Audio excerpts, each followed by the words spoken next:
कर्मचारी निश्चिंत रहें, सरकार कह रही है, और ये मांग आपकी बहुत जायज भी और बहुत दिनों से भी लंबित है। तो ऐसे में सरकार भी चाहती है धीरे धीरे ही सही पर हो जाए, पर जो इसका इतना बड़ा स्वरूप है, 5 लाख कर्मचारियों को करना है, तो आपको क्या लगता है अगर सरकार पूरी अपनी सकारात्मक सोच के साथ आगे भी बढ़ती है तो फायदा मिलने में कितना वक्त लगेगा? क्योंकि बहुत लंबी प्रोसेस होती है।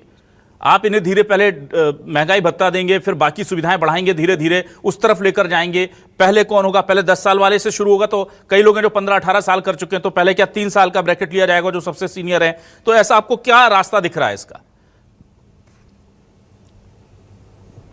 देखिए अभिलाष जी, सरकार की यदि मंशा साफ है, दिल बड़ा है, सरकार यदि ये चाहती है कि हम कर्मचारियों को न्यायालय आदेश का लाभ दे, और सरकार चाहती है कि उनके भविष्य को उज्जवल करे, तो सरकार को लंबा समय नहीं लगेगा।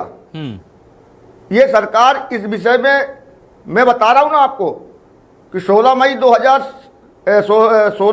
2007 से इस पे आगे बढ़ चुकी है, और 2016 को सरकार ने एक फैसला भी लिया था कि दैनिक वेतनभोगी को स्थायी कर्मी बनाया था। वो सर्वोच्च न्यायालय के उसी आधार का फैसला था। तो सरकार के पास सब बना बनाया खाका है। सरकार को कुछ ज्यादा मतलब एक्सरसाइज भी नहीं करना है। सरकार सर्वोच्च उच्च न्यायालय के आदेश को संज्ञान में ले, और अपने जो भी वरिष्ठ अधिकारी हैं, अनुभवी अधिकारी हैं, विशेषज्ञ हैं, उनसे अध्ययन कराए, और सर्वोच्च अपने मंत्री कैबिनेट में उसको ले जाके पालन करे और आदेश करे कि 10 साल वालों को नियमित किया जाए। विभागों में लाखों पद खाली हैं, उनको लाभ सीधे मिल जाएगा, ज्यादा समय नहीं लगेगा। हम इस मामले को लेकर इस आदेश को ले रहे हैं शतप्रतिनिधि। उसके बाद 1 मई मजदूर दिवस के दिन हम सरकार का ध्यान आकर्षण के लिए शपथ संघर्ष ध्यान आकर्षण आंदोलन कर रहे हैं। वो आंदोलन हमारा मंत्रालय के सामने होगा, और सरकार से हम अनुरोध करेंगे कि बहुत दिन हो गए, लोग रिटायर हो गए, लोग मर गए, लेकिन अब उच्च न्यायालय ने फैसला दिया है तो हमें न्याय दीजिए, हमारे कर्मचारियों को न्याय दीजिए।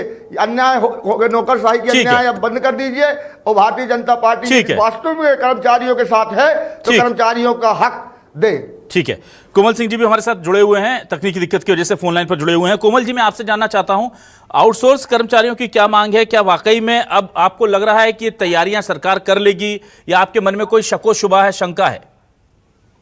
मध्य प्रदेश में जो लाखों आउटसोर्स कर्मचारी हैं, जिनको 8-8 महीने से वेतन नहीं दिया जा रहा है, जिससे आउटसोर्स कर्मचारियों की पूरे प्रदेश में इस कदर स्थिति खराब है कि जीने मरने की नौबत में है। और निश्चित ही जो हाईकोर्ट के द्वारा जो फैसला दिया गया है वो सराहनीय है, लेकिन उसका प्रदेश सरकार द्वारा सही तरीके से क्रियान्वयन कर ले, और जो विभाग में जो पद है उन पदों पर नियमित करते तो निश्चित ही सराहनीय है। क्योंकि वैसे तो सुप्रीम कोर्ट द्वारा भी निर्देश दिए गए थे, आदेश दिए गए थे कि समान कार्य समान वेतन दिया जाए, लेकिन आज मध्य प्रदेश की जो निजी एजेंसियों के द्वारा आउटसोर्स कर्मचारियों की माली हालत कर रखी है कि 8-8, 10-10 हजार रुपए वेतन दे रहे हैं। जो तीसरा हिस्सा जो वेतन निर्धारित किया गया उसका आधा से ज्यादा वेतन निजी कंपनियों द्वारा हजम कर रही है। लेकिन आज हम लंबे समय से बड़े हड़ताल धरना प्रदर्शन के माध्यम से सरकार को अवगत कराया, लेकिन सरकार द्वारा आज वो निजी कंपनियों को खुली छूट दे रखी है, उनके खिलाफ एक भी कार्रवाई नहीं की गई। आज एक उदाहरण बता दीजिए कि फलानी निजी एजेंसी के खिलाफ सरकार की तरफ से बड़ा कदम उठाया गया है। तो हमें ज्यादा उम्मीद नहीं है, लेकिन हम यही निवेदन करते हैं कि मध्य प्रदेश में जो विभाग हैं जिनमें 96 से रोक लगी हुई है, लाखों पद रिक्त हैं, उनकी पूर्ति आउटसोर्स के द्वारा की जा रही है सरकार को नाकामी छुपाने के लिए। आज सरकार की नीयत ठीक होगी तो निश्चित ही जो सुप्रीम कोर्ट जो हाईकोर्ट के द्वारा जो निर्देश दिए गए हैं उसका पालन करे, और जो आउटसोर्स कर्मचारियों को जो लंबे समय से जो आर्थिक संकट से जूझ रहे हैं वो निश्चित ही उनको नियमित किया जाए। हमारी सरकार से यही गुहार है।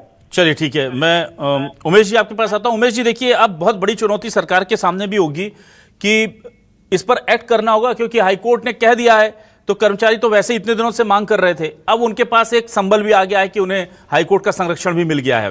तो ऐसे में सरकार जो है किस तरह से मैसेज कन्वे कर सकती है कि कर्मचारियों को और विपक्ष को लगे, समाज को लगे कि हाँ भाई इस दिशा में सकारात्मक सोच के साथ सरकार आगे बढ़ रही है। क्योंकि सरकार कहती है कि हम कुछ भी कदम उठाते हैं, जो विपक्ष है वो सीधे आरोप लगाने लग जाता है, हंगामा करता है और सियासत करता है।